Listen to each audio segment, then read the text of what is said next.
É a mesma coisa, visão ou alucinação. E projeções é um passo a mais. Também uma alucinação e uma projeção. Nós queremos dizer quando essa visão, essa alucinação que se projeta, se objetiva com o ectoplasma, ou escotografia, ou fantasmogênese, etc. O catolicismo não tem dessas entre as aprovadas. Mas em outras seitas tem muitas visões e projeções e fotografias e fantasmas dos seus deuses, de seus espíritos, etc. Estávamos vendo o aspecto de essas visões, essas alucinações, essas projeções no seu relacionamento com Deus. Qual seria seu relacionamento com Deus? Não se podia culpar a Deus de ele ter enganado, de ele ter alucinado. De aí que é reconhecido, bom, os parapsicólogos que estudam o tema, a imensa maioria, talvez a totalidade, caem na conta de que realmente são coisas em si intrinsecamente erradas. São coisas, projeções de crianças, de pessoas muito boas e manifestam, projetam suas ideias a gosto do consumidor, em todas as épocas, em todos os povos, indiferenciáveis em si mesmas. Em que se diferencia uma visão de Santa Teresa de Jesus e uma visão do médium espírita? Intrinsecamente, em que a de Santa Teresa de Jesus é muito pior. Só nisso. Que eles têm muito melhor, muito mais concretizado intrinsecamente o fenômeno como tal. Isto é reconhecido por alguns bons teólogos, como Marechal, Leys, Rahner, etc. Intrinsecamente são indiferenciáveis no seu relacionamento com Deus. Intrinsecamente. Indiferenciáveis, são idênticas ou piores. A título, então, claro, ficaria só o aspecto sinal. Sinal para o espírita, sinal para o muçulmano, sinal para o católico. Ficaria em que Deus permite ou Deus quer, bem, mas não no intrínseco. A título de resumo de tudo isto, achei boa o que diz o livro este, O Cardeal.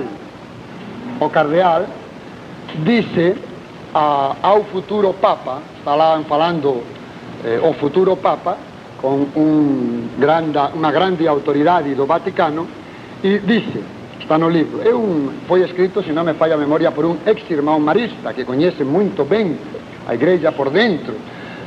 Disse, nós católicos, na boca do cardeal, falando ao futuro Papa, nós católicos estamos propensos a considerar o misticismo como monopólio nosso. Mas testemunhemos, amigo, o caso de Swedenborg.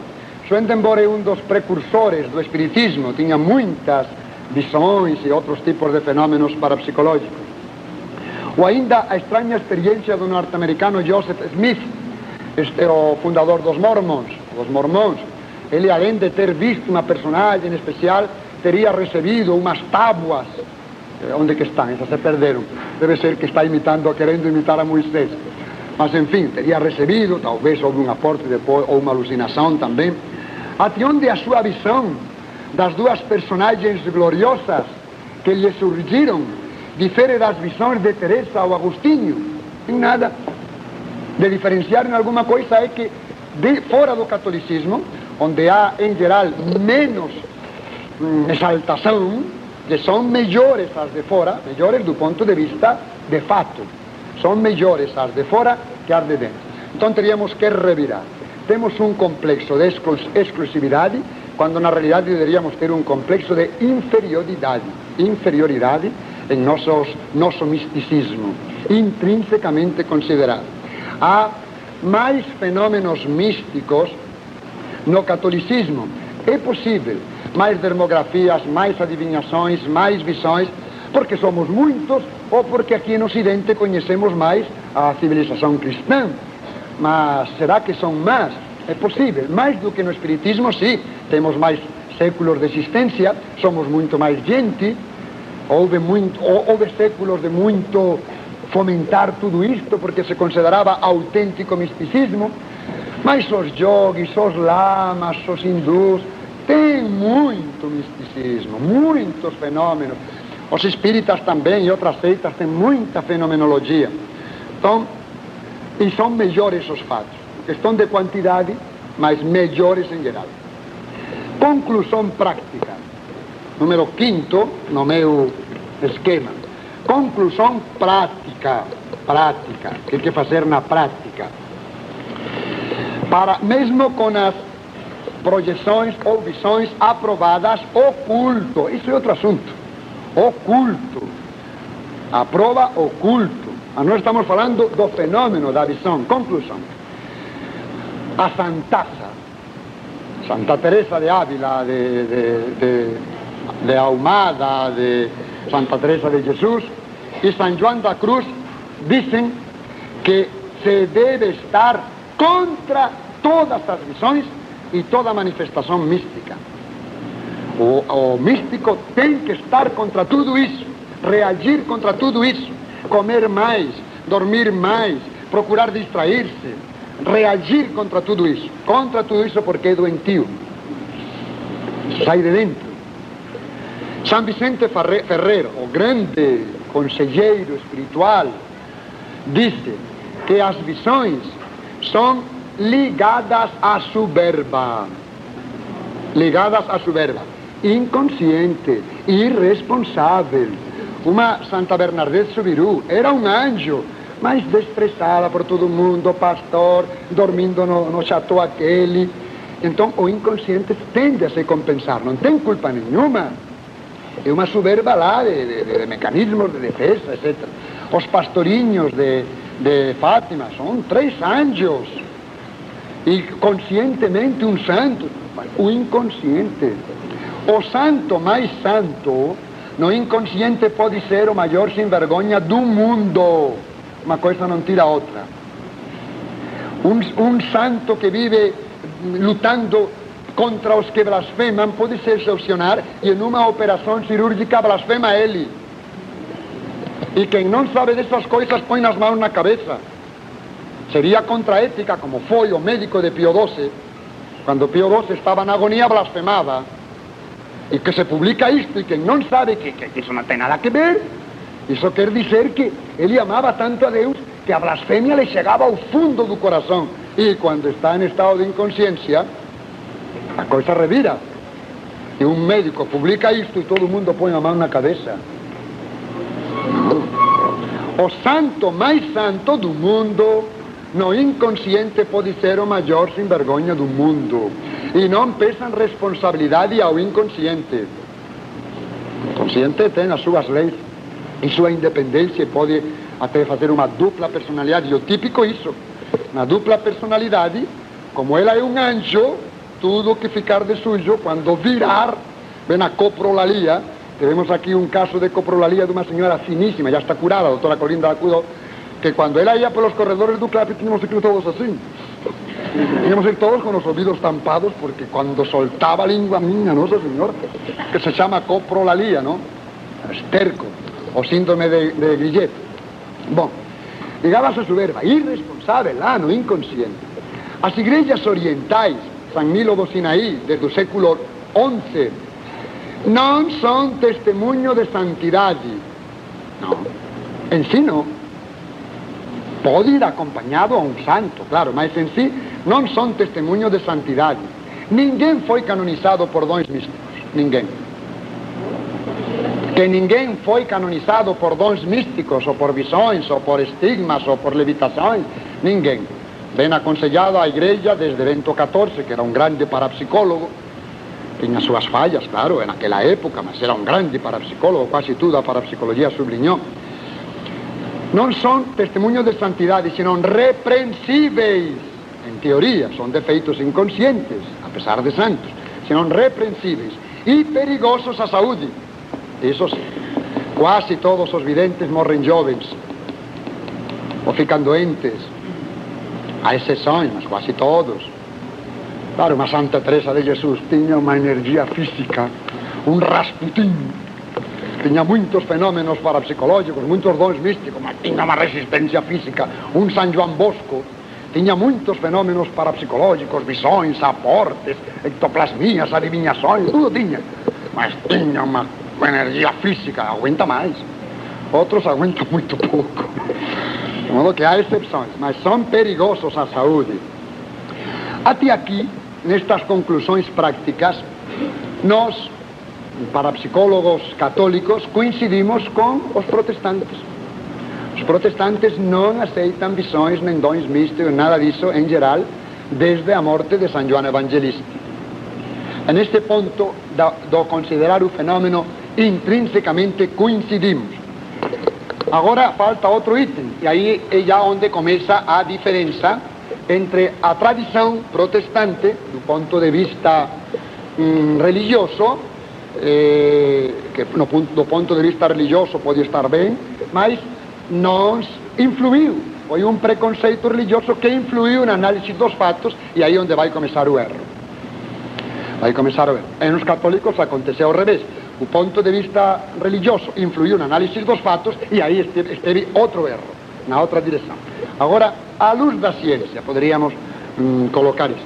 Ciência de todo tipo, ciência teológica, reflexão teológica, filosófica, psiquiátrica, psicológica. Estou cansado de dizer que a parapsicologia é analisar o fato de todos os pontos de vista, sem miopia, sem distorções.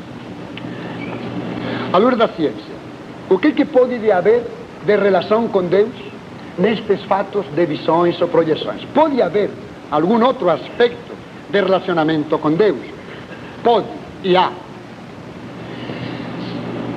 Como uma pequena premissa, eu citaria o Concílio de Trento, que algumas vezes se esquece. Miracula et profecie signa certíssimas revelaciones sue. Os milagres, milagre, e as profecias, de aí deduziram que as profecias, por exemplo, eram exclusivas de Deus, o conhecimento do futuro era exclusivo de Deus. E até o meu professor Joaquim Salaverry, especialista do Concílio Vaticano II e tudo mais, em aula, na Universidade de Comillas, só lhe faltou largar-me de aula. E queria já fazer-me rolar em teologia, já desde o primeiro ano. Depois me aconteceu a mesma coisa em São Leopoldo. O padre Kipper, o Balduino Kipper, o professor de Segesi, também já me queria proibir ser sacerdote, porque eu era manifestamente herege, porque aceitava o conhecimento do futuro como um fenômeno natural. E lhe protestei na aula, quando ele disse que era exclusivo de Deus. Eu lhe disse, não é exclusivo de Deus, o homem também tem. É implicitamente definido. Perdão, padre, não é nem explícita nem implicitamente definido, e além do mais está errado, porque já tinha estudado o tema. Escreveu ao meu provincial, o padre Vicente González Cutre, que por sorte tinha sido meu reitor na Universidade de Comillas. Me telefonou, escuta Quevedo, que? Demônios, precognição, milagres. Neste caso são as precognições. Tá bom, não te preocupas, eu te ordeno de sacerdote, fica tranquilo. Já tinha sido discutido lá na Espanha. Porque é a reação dogmática. Temos dogmas e somos dogmáticos. O Concílio de Trento definiu que os milagres, mas que milagres? Não qualquer cura é milagre. As profecias, mas que profecias? Não qualquer aniquilação do futuro é sobrenatural. Assim como temos que distinguir entre curas e curandeirismo, também há que distinguir entre profecia milagrosa e precognição natural, com mais de 2 séculos de antecedência, etc., como já indicamos em aula. Bom, há que saber por... Mas o Concílio de Trento, Miracula e profecia, signa certíssimas revelações suas, da revelação ou da comunicação ou da visão, do que for. Certíssimos, quando são verdadeiros milagres, não milagrerias, quando são verdadeiras profecias com séculos de antecedência, por exemplo, não um qualquer conhecimento do futuro. A teologia clássica tinha chegado, antiga, antiquada, diziam alguns, mas nisso estava certo. Em quase todos os manuais de revelações, por exemplo, Disman diz factum revelationis criteris objectivis certis et externis demonstrari debet. Como essa reflexão teológica estava bem de acordo com a ciência. Bem de acordo com a ciência. O fato da revelação, a revelação doutrinária, se deve demonstrar por critérios externos e objetivos, não pela análise interna. Como veíamos todas estas visões pela análise interna, não vamos a nenhuma parte. Depende do gosto do consumidor, às vezes são as projeções claríssimas mentais. e o conteúdo da revelação, nas revelações particulares, é em geral pobríssimo. Externos, por critério externo, intrinsecamente são naturais, doentias, perigosas, etc. Extrinsecamente, vamos ver a possibilidade de que Deus, na sua divina providência, se tenha servido desses fatos. Eram fenômenos naturais. Será que Deus se serviu desses fenômenos naturais? Mas não uma providência comum, porque até o pecado é providencial, senão uma providência especial. Já acertei mesmo. Uma providência especial. Desculpem, mas acho que estão querendo assistir à aula, né? Senão não teriam vindo aqui. Então o peso do cansaço, o chá de cadeira que tivemos durante tantos dias, então eu colaboro com projetos.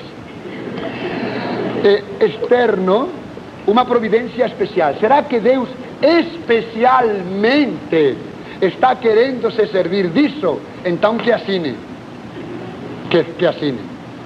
Deus o fala claro, ou senão já entra tudo numa providência geral, como até o pecado. Mas ele está querendo chamar a atenção para alguma coisa, está querendo, mesmo que só seja chamar a atenção sobre a sua delicadeza, a sua bondade, o seu mimo para a humanidade, pois que fale claro, que assine. Aceitai a minha doutrina pelos milagres que eu faço, o Concílio de Trento, Miraculas, Profecias, Signa Certíssima, Factum Revelaciones, Criteris Objectivis Certis, claros, certos, objetivamente bem claros, e externos, não andar aí com, será que, como dizia Rousseau, será que o Deus e o demônio, metaforicamente, está tudo na mesma panela? A diafanidade do milagre. Se o demônio pudesse deturpar a assinatura de Deus, então fica tudo uma panela aí. E a parapsicologia, tendo largado fora os milagres do demônio, dos espíritos dos mortos, dos exus, orixás, pois o fruto para a religião foi fantástico, inesperado, fantástico, essa diafanidade. Deus e o diabo não se juntam na mesma panela. Deus e os espíritos dos mortos, Deus, não, fique claro, e tem certis, objetivos certis. Para muitos teólogos modernistas, protestantes ou católicos, ou racionalistas, muitos que só veem um aspecto muito importante do ponto de vista deles, do sinal providencial, mas que como fato dizem que são forças da natureza, são meramente sinal.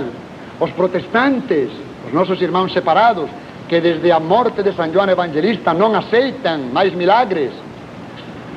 Claro, essas seitas protestantes têm milagres às pampas, mas me refiro sempre quando falo em protestantes, me refiro aos nossos irmãos separados, aos luteranos, anglicanos, esses outros mormons e testemunhas de Jeová. Que isso é outra coisa, né? Cada dia se inventa uma. Para os teólogos, gente séria, protestantes, teólogos, com estas modernistas ou influenciados pela teoria das formas ou tudo isso que fomos a falar dos milagres, os que ven só o aspecto sinal, o querigma, a doutrina e não os fatos, pois não tem solução, não teria solução. Não se poderiam distinguir as verdadeiras em relação a Deus, as verdadeiras das falsas, seria tudo igual, não teria solução. Não teria solução.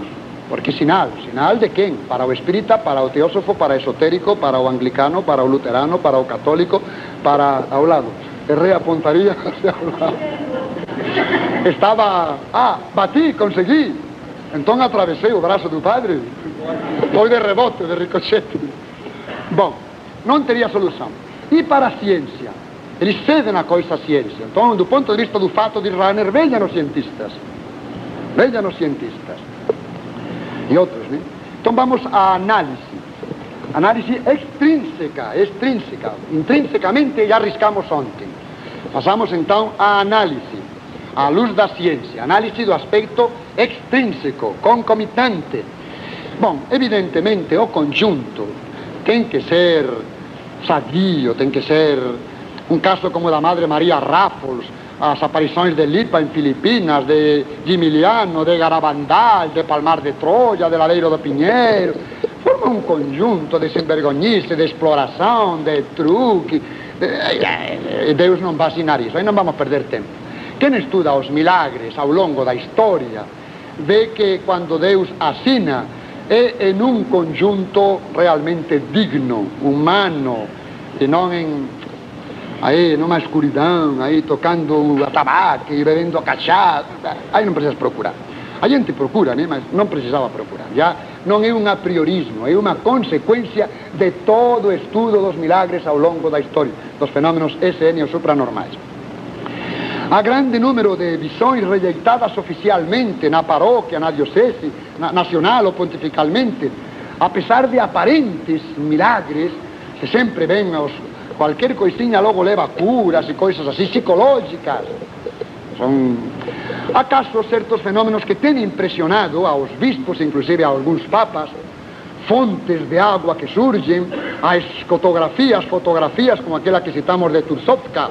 O bispo de Tursovka, na Checoslováquia, aprovou as aparições de Nossa Senhora porque tinha aparecido a fotografia. Mas era uma escotografia, depois se foi estudando mais e se retractaram, voltou tudo para trás. As lágrimas de Siracusa, um aporte de lágrimas, pois impressiona até os papas. Paulo VI, como pessoa, né? João XXIII. Sangue, esses aportes de sangue, como em Moscou, ou aqui em Itu. Precognições. Mas numa análise profunda, científica, psicológica, psiquiátrica, parapsicológica, a gente sorri. Isso temos em todas as épocas, em todos os povos. Não é milagre, isso é a milagreria. É bem diferente do milagre. Eu acho realmente providencial que é dogma de fé que a revelação oficial obrigatória terminou com a morte de São João Evangelista. Portanto, essas comunicações como o conteúdo da revelação, especialmente no conteúdo da revelação. Estas pessoas piedosas, ninguém nega que são piedosas. Alguns companheiros meus em Portugal, jesuítas, se formaram comigo na Universidade de Comillas. Na Universidade de Comillas nunca nos falaram das aparições. Outro dia eu disse que a maior parte dos professores de teologia esquivam o tema. Eu acho que sim. Levantem o braço os padres que quando estudaram teologia estudaram as aparições. Levantem o braço, por favor. A pergunta é, levantem o braço aqueles padres que quando estudaram teologia, os seus professores de teologia estudaram as aparições. Aparições, ou visões, ou coisas semelhantes. 1, 2, 3, 4, 5. Levantem o braço os padres que quando estudaram teologia não estudaram as aparições. A imensa maioria, que é o que estava querendo dizer. Obrigado. A imensa maioria esquiva o tema, é difícil esse tema. É difícil. Fechamos o parênteses. Então, eu acho que se faz um triste serviço, estava dizendo que até colegas meus fazem um triste serviço e são muito piedosos, então pegam, a Virgem de Fátima disse tal, e a Lúcia disse que a Virgem lhe disse, e em tal outra aparição a Virgem disse, e fundam toda a sua espiritualidade sobre a areia. Essas revelações não são de Nossa Senhora, são projeções de uma menina piedosa. Mas vamos ver até onde chegam esses quilates. E a igreja aprova o culto e o devoção ao amor de Cristo, devoção reparadora, porque está de acordo, post hoc non propter hoc, depois desta ocasião, não por esta ocasião, sino porque está de acordo com a Bíblia. Então insistir, minimizar ou argumentar, como tantas vezes me tem acontecido, que me argumentam contra uma verdade científica porque a Virgem de tal disse. Isso não é científico. E então há pessoas piedosas, não digo os estudiosos, gente piedosa que se sabe de cor, Fátima ou Lourdes, outras coisas, e nos argumentam com isso. Isso faz dano, faz dano. Não é uma fé culta, não é uma fé racional, está sobre a areia. Ou mesmo as milagrerias. Evidentemente que há milagrerias em toda e qualquer seita, há milagrerias. E também há milagrerias ao redor de certos ambientes de visões, às vezes rejeitadas em ambientes péssimos. Em Lourdes dizem os cientistas que uma coisa é milagre em Lourdes e outra coisa é milagre de Lourdes. Milagre em Lourdes, as Pampas. É sugestão, as Pampas. Milagres de Lourdes é farinha de outro celeiro, é outra coisa. Como se diz em português? Farinha de outro saco. A Espanha é harina de outro costal. Isso é outro assunto, outro problema. Os médicos aprovaram 6.000 milagres de Lourdes. Em Lourdes, milhares e milhões em Lourdes. Mas de Lourdes, os médicos e os parapsicólogos aprovaram 6.000. Eu acho que são 6.000 mesmo. Mas o rigor da igreja é tanto, a reflexão teológica séria sobre isto é tão rigorosa desde Bento XIV, que a igreja, depois de consultar aos cientistas, porque pode haver uma hipótese, às vezes hipóteses absurdas, que não estão cientificamente confirmadas, ou que depois essa hipótese se vê que não é possível, a igreja só aprovou 63. Os cientistas 6.000, eu acho que são 6.000, se querem 599, 500.000, digo 5.999, e a igreja só aprovou 63. Aquilo de Bento XIV, prefiro rejeitar 1.000 possíveis milagres antes do que aceitar um só que não o seja. Quem não estima a sua fé, a coloca sobre areia. Aquele que ama a sua fé, a quer sobre rocha. E que nenhum cientista nos possa ridiculizar. Isto é amor à fé. A diafanidade da nossa fé. Não é, isso foi aquilo. Claro, não estou querendo dizer que estas pessoas que defendam milagrerias não tenham amor à fé, mas não houve reflexão. E na prática é uma falta de estima à sua fé. Desde 1930 só se aprovaram o culto, se aprovou o culto só de 3. Fátima, de 1917, aprovada em 1930 precisamente. Borém, em Bélgica, aprovada de 1932 e aprovadas em 1942.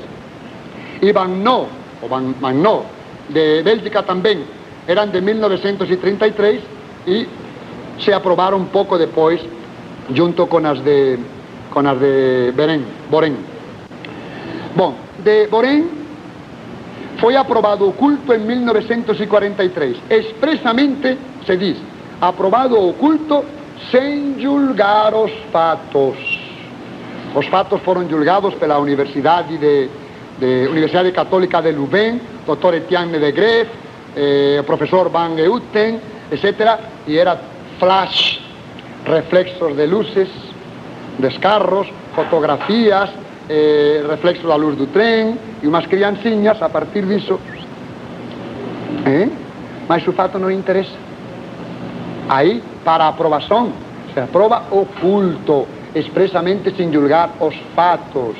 Porque naquele ambiente, bom, por uns fatos tão naturais como um flash e coisas semelhantes, depois houve 2 milagres confirmativos do culto a Nossa Senhora. E pelos milagres se aprovou o culto, sem julgar os fatos, que os fatos eram naturais, como sempre, intrinsecamente naturais, como sempre. O fato é natural. O ambiente bom, Deus pode confirmar extrinsecamente com o milagre. Em 1949, aprovados como providenciais, etc., por 2 milagres. Fátima é mais conhecido, mas não a revelação, e Lúcia diz, isso não, a igreja não aprovou isso. 70.000 pessoas, outros dizem 50.000, mesmo que fossem 40.000, viram o sol a tremer, sacudir-se, girar sobre o eixo, lançando longos feixes de luz que cobriam o céu e a terra. Fantástico, soberbo. 10 minutos, visto a distância de 40 quilômetros, não só na Cova de Iria, a 40 quilômetros, umas crianças estavam na escola, viram uma coisa, saíram, todos viram. Dizem que o Padre Pio de Pietralcina viu lá, em Giovanni Rotondo, dizem que Pio XII também viu, se salvou, que Pio XII também viu, etc. Nós temos quatro portugueses que estavam lá, aqui em Campinas, em São Paulo, as relações são completamente diferentes. Cada um viu. Depois temos só uma coleção grande de descrições de gente que esteve lá, espanhóis, franceses, italianos, portugueses, não de pesquisa nossa. Nós recolhimos as descrições. Nós recolhemos pessoalmente 4 aqui, que estão no Brasil. São diferentes, dispares de tudo, não se parecem só em um núcleo comum. E fora de Portugal, em muitas outras oportunidades rejeitadas, como Garabandal, por exemplo, ou este menino que veíamos com aquele truque da comunhão, também houve fenômenos do sol. Também no Espiritismo tem visto o sol girar. Que foi uma alucinação, não tem dúvidas. Já imaginaram se o sol tivesse girado? Que cataclismo se teria feito? Se teria visto em todo o mundo? Nenhum astrônomo viu o sol girar. Nos slides que apresentei, todo mundo está olhando para cima, mas o sol não se lançou contra a multidão, não encheu toda a terra de umas iridescências enormes. E em outras fotografias que temos, o sol estava lá, quietinho da Silva Quadros. A fotografia não se alucinou. Houve lá jornalistas que não viram nada. Ué, o que passa com esta multidão? Mas uma enorme multidão se alucinou, cada um segundo a sua psicologia. Cada um viu a gosto do consumidor, mas 40.000, 50.000, 60.000, 1.500 pessoas não se alucinam. Podem se iludir, interpretar mal uma ilusão, veem e interpretam mal, uma mágica. Mas 4 ou 5 pessoas no mesmo ambiente se podem contagiar, veem o que não há, não veem o que há, mas 500, 1.000, 2.000, 40.000, 70.000 pessoas não se alucinam. E aí se alucinaram, e a documentação é enorme. Portanto, aqui há uma providência muito especial, que se alucinou cada um por sua conta. E depois, inclusive, nas descrições foram, logicamente, psicologicamente, evoluindo a fatos, a testemunho da mesma pessoa acompanhado durante os anos. Vai virando elefante. Lógico, tudo isso é natural. O milagre não está em que se alucinassem, que Deus não engana ninguém. Não foi Deus que os alucinou, foram eles que se alucinaram. Mas a divina providência, não sei por que meios, não me respondeu por enquanto, conseguiu mexer os pauzinhos, e cada um por conta própria teve umas alucinações, fundamentalmente com referência ao sol e maravilhoso verbo, ao mesmo tempo. Alguns não se alucinaram, o qual é muito bom. Quem sou eu para ensinar a Deus a fazer milagres, né? É muito bom, porque diziam, seria uma aurora boreal, teria aparecido nas fotografias, teria sido um habitante de outro planeta, um OVNI. Há em Portugal uma organização de jovens que se fundou por isto e continua ainda, porque foi um OVNI que veio a Portugal na Cova da Iria. Todo mundo teria visto, não só 70.000 ou 60.000 pessoas, todos teriam visto, se estava realmente lá, que não eram cegos. Durante 10, 15 minutos, foi uma alucinação, mas uma alucinação coletiva.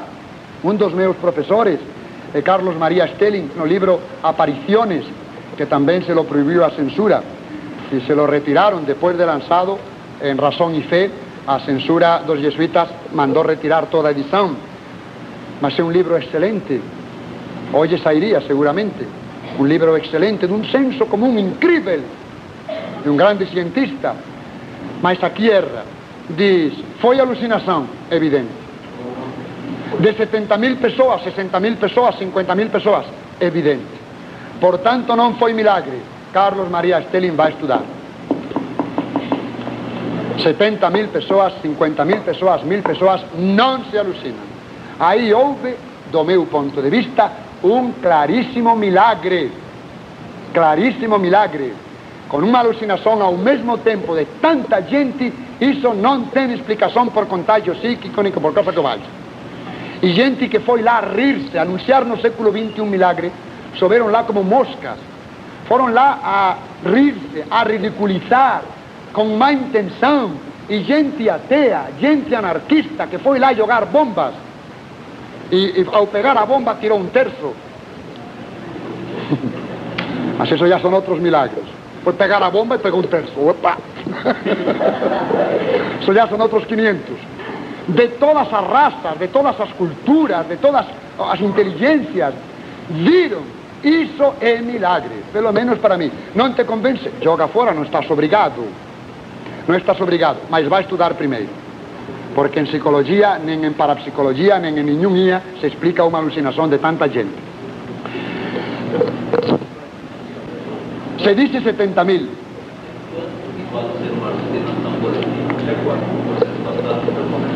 Até quanta gente? Como máximo 5 persoas, no mesmo ambiente e na mesma expectativa. 6 persoas já non se alucinan ou já começa muita diferença. A non ser que os metamos a todos en trance, aí é diferente, não? Mas un contagio de máis de 6 persoas, muito difícil. E milhares de persoas, sin saber o que tiñan que ver. Lucia somente fez assim. Bom, Lourdes, o tema é amplíssimo. Só alguma coisa. Na quarta aparição, todo mundo ouviu, milhares de pessoas ouviu uma discussão diabólica. Vai embora, saia de aqui. Bom, como máximo, não vamos a fiarmos do pai da mentira para documentar Lourdes. Uma psicofonia. Naquele ambiente alguém teve uma psicofonia alta, que todo mundo viu, mas não foi uma discussão de diabos e tal, e não sei o quê, e vamos a fundamentar a relação com Deus na assinatura do pai da mentira. Alguma coisa já é mais impressionante. A aparição d'água, dia 25 de fevereiro, pouco a pouco. No dia seguinte era um jato do tamanho de um braço de uma criança. Hoje são 122.000 litros cada 24 horas para encher 9 piscinas. E a menina não sabia nada e fez assim. No chão, e todo mundo riu. E voltou a fazer assim. E começou a brotar um pouquinho de água. Depois, pouco a pouco, foi aumentando. Depois do tamanho de uma criança no dia seguinte, hoje 122.000 litros. Mas sei que já se fez escavação, já se canalizou. Pelo menos impressiona um pouquinho, né? Poderia ter sido que a visão foi feita precisamente onde se sabia que ia a sair água. Tudo é possível, os sauríes encontram água. Mas todo o conjunto e um tipo de água que não faz dano a ninguém, apesar do suja que estava, onde metiam toda classe de doenças contagiosas, já começa a impressionar. Mas a própria incorrupção de Santa Bernadette Soubirous, 63 milagres posteriores, de recuperar um decímetro de osso, recuperar um olho, a assinatura extrínseca de Deus está claríssima, que Jesus, la Immaculada Concepción, é uma mistura de francês e de espanhol. Então, essa mensagem, não, de que a Imaculada está assinada por Deus. Todo o resto, aliás, não tem muita mensagem, Lourdes é simplíssimo. Imaculada, assinado por Deus com toda a claridade. Lourdes é um filão maravilhoso de delicadeza divina em honra de Nossa Senhora. E vamos a Guadalupe, a menina de Tecuatlaxupeu.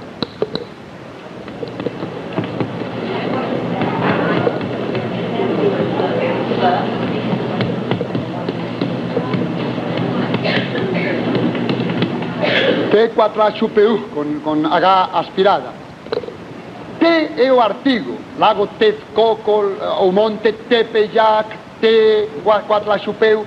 Então fica Cuatlaxupeu, Guadalupe, que é mais fácil, e com Guadalupe ficou. Que os espanhóis já tinham duas Nossa Senhoras de Guadalupe na Espanha, uma em Galícia e outra na Extremadura.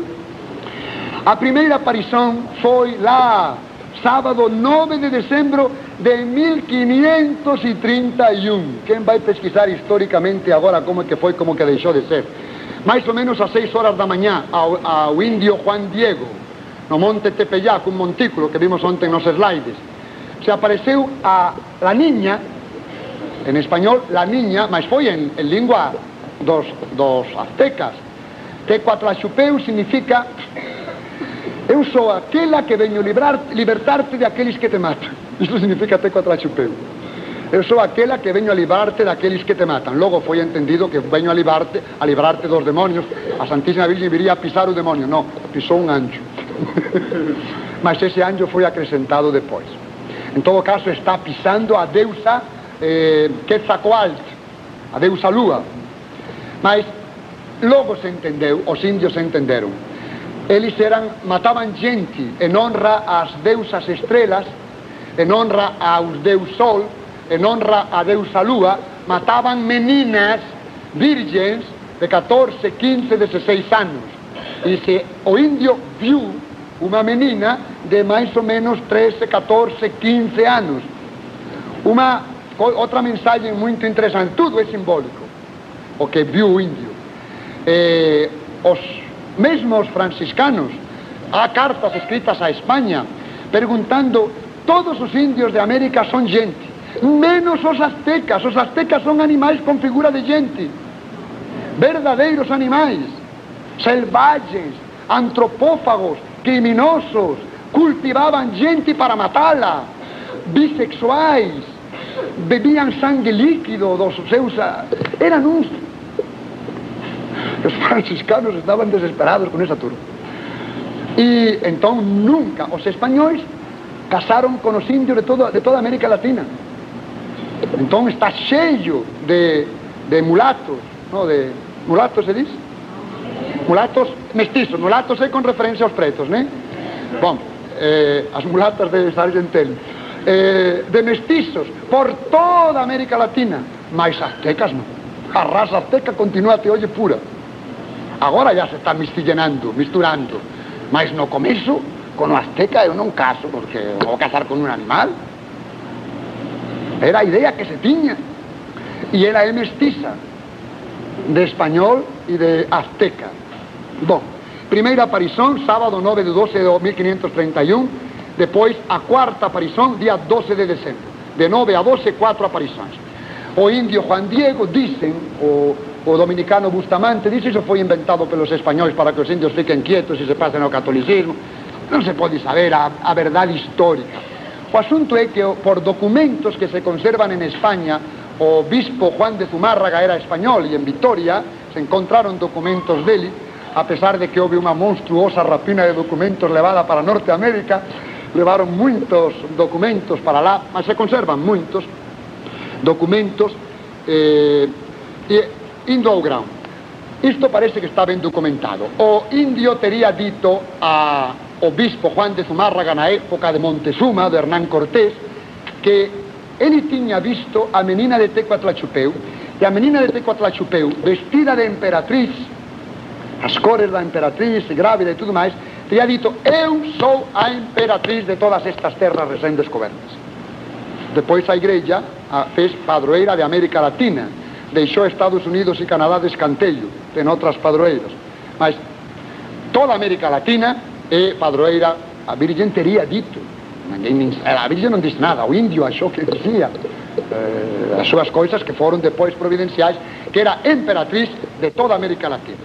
E o bispo sabía destas coisas. Era na época, o siglo de oro español, onde estaban, depois vai ser unha Santa Teresa, un San Joan da Cruz, un Vicente Ferrer. Olla, que você viu, non duvido, mas que foi alucinación súa, tamén non duvido. Vai dizer a menina de Tecuatlachupeu que se quere unha grande basílica como emperatriz de toda América, que milagriño, que sin milagriño non ten basílica, e que milagrazo, clariño, milagrazo, que sin milagrazo non ten basílica. Dicen como comprobar que na última aparición, día 12 de decembro, en pleno inverno mexicano, eu fiz questão de ir sempre lá o día 12 de decembro, sempre non, fui 6 veces, mas sempre nesa data, 6 veces de padre, mas as que fiz para estudar e a ver se me convertía ou non me convertía, mas esos son problemas meus particulares. Estaba máis convertido que outro pouco, era pura imbecilidade miña, eu facía questão de explicar tudo con parapsicologia, até o que non pode ser explicado. Esa soberba do incrédulo, que cree que sabe alguma coisa e non sabe nada, e nega tudo porque non le convén. Parapsicologia explica, se non explica, ya explicará. Nenhuma ciencia pasa así. Mas, enfim, problemas meus. En pleno inverno mexicano, naquela altura de México, há un frío de lascar. E teria dito, mas isto non se pode verificar, pega esas rosas de Toledo. Toledo ten 9 meses de inverno e 3 de inferno. Ao sur de Madrid. Un frío, unha neve tremenda, 9 meses empapando a terra de neve, e depois un sol de lascar, e saen unhas rosas tamaño familia, e o perfume é... E en pleno inverno mexicano, o indio Joan Diego teria recollido rosas de Toledo, lá, rosas de Toledo. No século XX non podemos verificar iso, mas dicen que cando o indio fez así, no cobertor do indio, eles facían un cobertor e o ataban pelas costas, e cando querían le daban a volta e tampaban as costas e ficaba atado aquí. Cando querían cargar unha cosa, le viraban e carregou as rosas, e aquí está. E nese cobertor teria aparecido, ese cobertor que son 3 pedazos, nese cobertor de 165 de comprido por 1,6 centímetros, digo, de 165 de alto por 1,6 centímetros de comprimento, en 3 partes de 35,33 cada unha, 3 partes.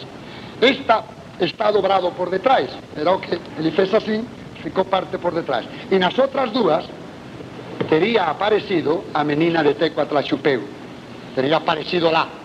Cando ele veíamos nos slides que fez así, teria aparecido lá, ¡pam!, de repente.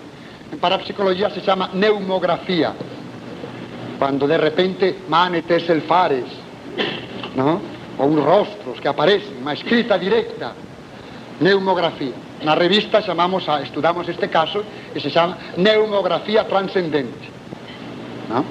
Pois, en 2 deles, unha imagen de 140 centímetros de alta. Ontem ya describíamos o significado, o hallazgo, algúns detalles. Conservación. Vamos a analizar 4 aspectos. Primeiro, conservación ou incorrupción. Segundo, as tintas.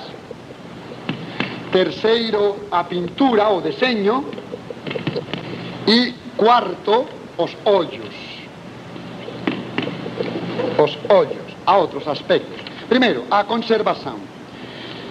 Este deseño apareceu no cobertor que era de ayate, ayate o maguey. Ayate o maguey é un cactus que os indios facían para facer roupa.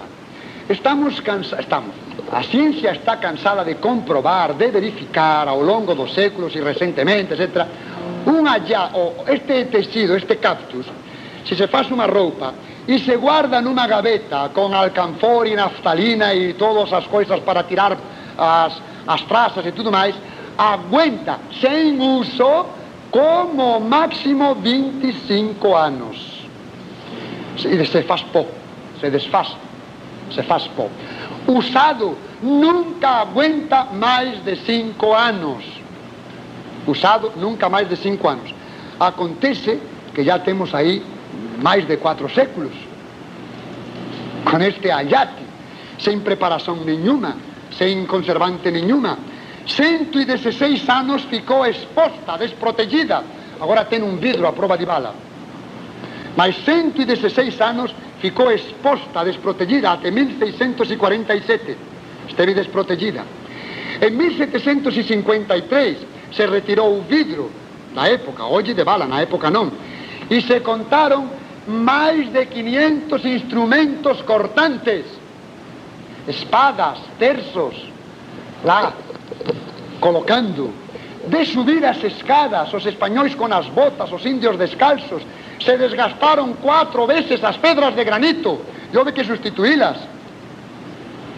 De agarrar os ferros para subir as escadas, se desgastaron de tanta man, alén da umidade, da oxidación, etc. E o pano de ayate, aí está, na umidade do lago Texcoco. Durante o día, millares de velas que deixaron toda a parte central do deseño, ficaron. Este cuadro é pésimo, o que está na capela do Clapi é unha copia exacta dun original. están todas as cores. Isto son reproduções para publicações, está péssimo. Mas mesmo assim, se ve tudo preto, das velas. O ayate aquí ten un fío de algodón que con a humidade se dilata, con as color das velas se encolle, e 4 séculos o algodón e o ayate aí perfeito, aguentando tudo que le poñan por cima. As madeiras, a prata, o ouro, o bronce non aguentaron nada máis de un século, tudo foi as trazas. Os químicos, há moitas comisións científicas de químicos, non ten o original, non a parte que se acrescentou por cima, porque foron pintando por cima. O original non ten neñún trazo de corrupción, non ten neñuma rachadura. A pintura original, cualquier cuadro antigo está cheio de rachaduras, que non ten nada. O original está perfeito. Os anjos tiñan pintado os homes nas nubes. Tudo isto é acrescentado. Estas nubes tiñan pintado 4 anjos, voaron. Non fica nen resto, o computador en contra. Restiños de pintura. Este anjo tamén acrescentado. Pintaron isto, a lúa, con prata. Ficou preta, horrorosa, e está caindo aos pedazos. E aparece en baixo o branco original, que con espectroscopio e con rayos X, sen rachadura niñuma. Os rayos do sol son todos pintados por cima, con ouro, que está caindo todo aos pedazos. Colocaron unha coroa de prata lá acima, tamén caiu toda aos pedazos, non fica nada. Ontem veíamos, se nota un pouco preto, en unha fotografía moito de perto, mas caiu tudo. Tudo que se acrescentou, este máis recente, e depois aquelas pinturas horrorosas que veíamos, que le colocaron nos cabelos e nas masás do rostro, aínda se conservan porque son de 1929. Mas o que é máis antigo de coisas que foron acrescentando, tudo caiu. No lado esquerdo de Nosa Señora, acima, onde veíamos, nos slides, caiu ácido nítrico concentrado en 1791. Se analizou, é ácido nítrico concentrado. Se eu pego unha gota de ácido nítrico e a jogo sobre o brazo, ela non se toma o traballo de dar a volta, vai facendo un buraco. Aí caiu ácido nítrico. Uns dicen que foi jugado por unha reacción así de un resentido, outros dicen que caiu, non se sabe. En 1791 caiu ácido nítrico. Ten uns respingos aquí, se notan uns respingos por aquí, que isto está estreito, no outro se ve mellor, no da capela. E lá acima tiña un decímetro por cima e depois vai escorregando. De perto se nota, a certa distancia non se nota nada. Ácido nítrico no ayate, mas que diacho de ayate ese? Caiu unha bomba na frente e explodiu. Coisas que estaban detrás do cuadro quebraron, as columnas quebraron, o crucifixo que estaba na frente saiu disparado, bateu contra unha columna, se conserva feito un oito. E o ayate, mas que diacho de ayate, o que sorte, né? A bomba bate e repercute no que está detrás. Iso con respecto á conservación. Tintas, pintores, mais além do máis, análisis químicas, non do que se acrescentou acima, do original que está por baixo e que aparece todo o rosto, quase todo o rosto, o manto, a túnica, as mãos, onde o homem non foi a meter a pata, dicen na España. En vez de meter a mão, cando erra, eles meteu a pata, e o homem meteu a pata e foi colocando coisas por cima para que se vise mellor de fora, para que fosse. As tintas. Análisis químicas. Os dourados son 46 estrelas e 129 rayos, e depois arabescos en todo o vestido. Arabescos, né? Si, deseños. Tudo acrescentado, mas o original ten. Acontece que non é, diz Richard Kuhl, Premio Nobel en Química, non é pintura mineral, non é pintura vegetal, non é pintura animal, non é nen vegetal, nen animal, nen mineral, non é. No original está aí e é dourado. Você tira unha fotografía e sai branco. E diz a Kodak, é como se fose impresión pela luz, mas non impresionou o tecido. Entón, o que pintura é? Nenhuma. mas é dourada, mas non é pintura nen vegetal, nen animal, nen cobre, nen oro. É luz, como se fose luz, porque a luz, pronto, non ten nada aí, mas non impresionou o tecido. Entón é o propio allate que é dourado, con todos eses arabescos, e todo o que le colocaron acima está caindo. Entón a impresión, vean na capela de acima, é horrorosa, porque se ve o dourado e depois uns tremendos bouracos brancos, mas que você vai lá e son dourados. E non é nen vegetal, nen mineral, nen nada, non existe, mas está aí. Non é, non ten pintura. A pintura original non é pintura, nen o azul, nen o verde, non é pintura, non é, mas está aí. Claro, uns pegotes que colocaron os homes acima, mas no original non é pintura. Entón é luz, tamén non é luz. Entón que é? Pois non é, mas está aí. Isto en 1938 foron as pesquisas do Premio Nobel en Química Richard Kuhl con toda a súa equipe, mas já se sabía de antes, non era nen cobre, nen ouro, etc. A pintura. Ya en 1666 unha comisión de 7 pintores internacionais, principalmente españoles, verificaron. Son 4 tipos de pintura, mas non son pintura, son parecidos a, mas non son. O rosto e as mãos é como se fose óleo, mas non está pintado a óleo, non é óleo. E se precisaría un secante e depois unha coisa para fixar. Non ten fixante, nen ten secante, nen é óleo, non é, mas está aí.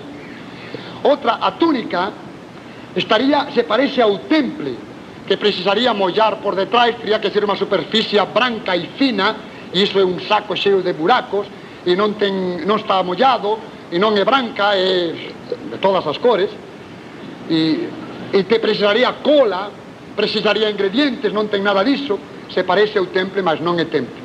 O manto sería aguaso, mollado por detrás, branco e fino, confundía túnica, cola e ingredientes, temple. E o aguaso, mollar por detrás, branco e fino, mas non é aguaso, non é branco, non é fino, non está mollado por detrás e non é pintura. Iso en 1666. En 1751 Miguel Cabrera, é chamado Miguel Ángelo español, con José Ibarra e máis 2 pintores de fama na España, entón España era alguma coisa, tiña moita cultura naquela época, comprobaron por primeira vez que ollando así, você ve a menina de Tecuatlaxupeu, todo o mundo ve. Você vai por detrás, tira a madeira que está detrás, e você ve que é transparente. Você ve a basílica, ve a gente. É opaco numa direção, transparente noutra. Está impreso, vamos a expresar de alguma maneira, num saco cheio de buracos, e por detrás se ven todos os buracos. E non ten nada, é tudo transparente. E visto por de frente, a menina de Tecuatlaxupeu. Iso en 1751, e reconfirmado inúmeras veces. Non ten neñún trazo de pincel, nen de instrumento de neñún tipo, nen de mãos. Aí non ten o pincel que pasa, un instrumento que pasa, iso está como se fose impreso, sen instrumento neñún. En 1979, Jody Brand Smith, da Universidade de Pensacola, na Flórida, e Phyllis S. Callahan, profesor de biofísica en Gainesville, tamén da Universidade de Gainesville, tamén da Flórida, depois de 40 fotos en infravermello, 60 fotos para computador e digitar e tudo máis, viron que embaixo do deseño, que non é pintura, non ten neñún esbozo, como cualquier outro deseño tería, ter un esbozo, un plano, non ten nada. Non ten preparación neñuma nen para pintar, nen para conservar. Non ten neñuma corrección ou superposición de cores. Onde acaba o azul, o computador, acaba aquí o azul e aquí comeza o amarelo, o computador non encontra superposición de unha cor na outra. Non se superpõe. Non há neñuma coisa por cima da outra. Non há nenhuma superposición nem corrección.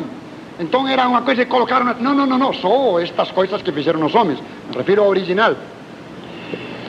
O manto de seda está en relevo.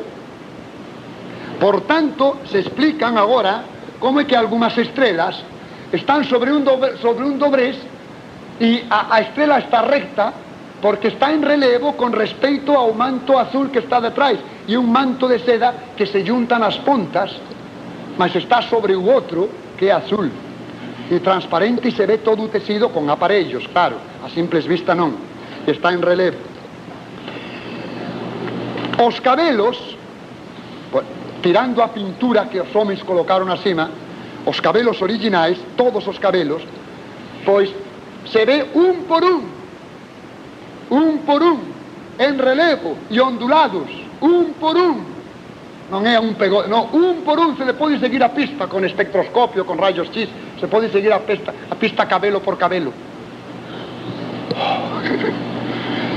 As sobrancellas e os cilios, que son pequeninos, parecería que alguén fez así, mas se ve pelo por pelo, e un pasa por cima, outro pasa por embaixo, pelo por pelo, sen corrección nenhuma, sen solución de continuidade. Iso só se ve no infravermello, nas sobrancellas, nos cilios, etc. Isto con respecto á pintura. A outras moitas coisas, os ollos. En 1929, Alfonso Marené González descubriu, tirando fotografías, tirando vidro e tirando fotografías para a publicación, a Virgen de Guadalupe. Todas as fotografías que se publican son deste señor, de 1929, de Alfonso Marené González, mellor ou peor reproducidas, porque é moito difícil fotografala, non sai o branco, non sai o dourado. Entón, oficialmente, ele verificou que no ollo estaba a imagen de Sansón Purkinje. Opa! E entón comunicou a coisa ao bispo, e o bispo diz: cala a boca, primeiro pesquisa a fundo, non vamos a publicar un posible milagre e depois rían de nós. Seriedade, estas cosas son serias. Iso en 1929, comisións e estudos.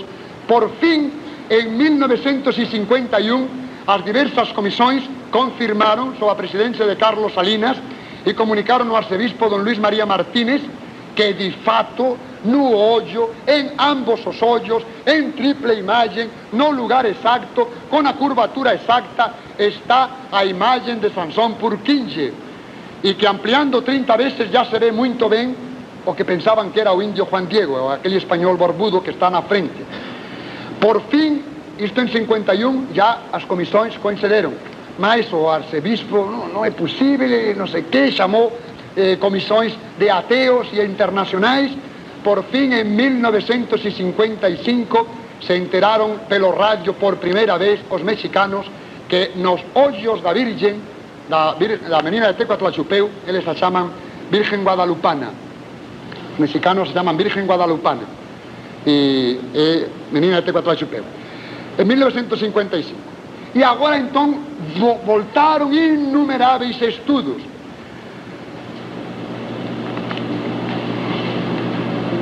En 1981, o doutor Aste Tousman, fillo de peruano e de norteamericana, e traballa en Perú e traballa na NASA. Entón, con todos os computadores da NASA, en 1971 digitou 6 milímetros e 5 milímetros no ollo, na parte máis escura dese olliño fechado de unha indieciña que está ollando para baixo, cosa microscópica. Digitou o computador, o dividiu en 27.778 microcuadradiños. Este pedaciño o dividiu o computador en 27.778 microcuadradiños. E agora, cada cuadradiño o ampliou até 2.000 veces. Uns máis, outros menos, segundo as necesidades. É o que os norteamericanos da NASA facen con as fotografías que o satélite tira da Lúa. É unha fotografía pequena, mas depois o computador te faz un parque inmenso. E encontrou tudo aquilo que veíamos ontem. O indio, e dentro do ollo do indio se digita e de novo a imagen de Sansón Purkinje, o bispo, o intérprete, o indio Juan Diego Concono, a familia india, unha africana, unha escrava africana, un español barbudo, en ambos os ollos. Se Nosa Señora estivese lá realmente, con corpo corporal, con corpo material, estivese lá, viva realmente, no ollo dela a cena ficou gravada no manto, no allate. Reflete a luminosidade, além de que é muito luminoso, o rosto todo parece que emite luz quando se tira a pintura, mas o ollo tem uma transparência incrível, parece vivo realmente. Uma transparência. Reflete a luminosidade a oftalmoscopio. Na nosa revista presento documento de 4 ou 6, non me lembro, oftalmologistas que fixeron questão de dizer que son ateus. E que é isto? Eu non julgo. O fato é este. E entón que significa? Iso non é comigo. Que é iso? Será que o homem ten que ser necesariamente idiota? Só ve o aspecto que le interesa. Abre a porta e non olla para dentro. Comproba o fato e non usa a cabeza. Entón, para que a ten? Se o fato está aí, por que será? Que significará? O fato está aí, mas eu sou ateu. Mas o fato é 6 ou 4 oftalmologistas ateus que comproban de fato e se pode facer, reflete a luz no ollo, ten fundo de ollo, ten a imagen de Sansón Purkinje está en relevo, a curvatura, reflete a luz como un ollo vivo, se pode facer lá no deseño a análise de fundo de ollo vivo. Chega, né? Tem muito mais.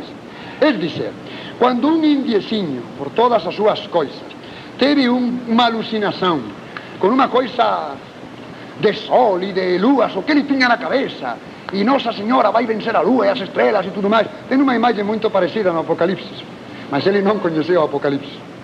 Mas são os deuses deles e tudo mais. E tem uma alucinação. A alucinação foi dele. Lá não estava Nossa Senhora com o sol e com as luas, não. Mas, e ele achava, nós precisamos uma protetora, né, e tudo mais, é preciso. Todo este fenômeno humano. E disse, eu sou a imperatriz de América Latina, assinado, mas assinado não uma, senão muitas vezes, Deus Omnipotente. Deus Omnipotente. A padroeira de América Latina, assinado Deus Omnipotente. A isto se reducen en 2 palavras todas as aparições.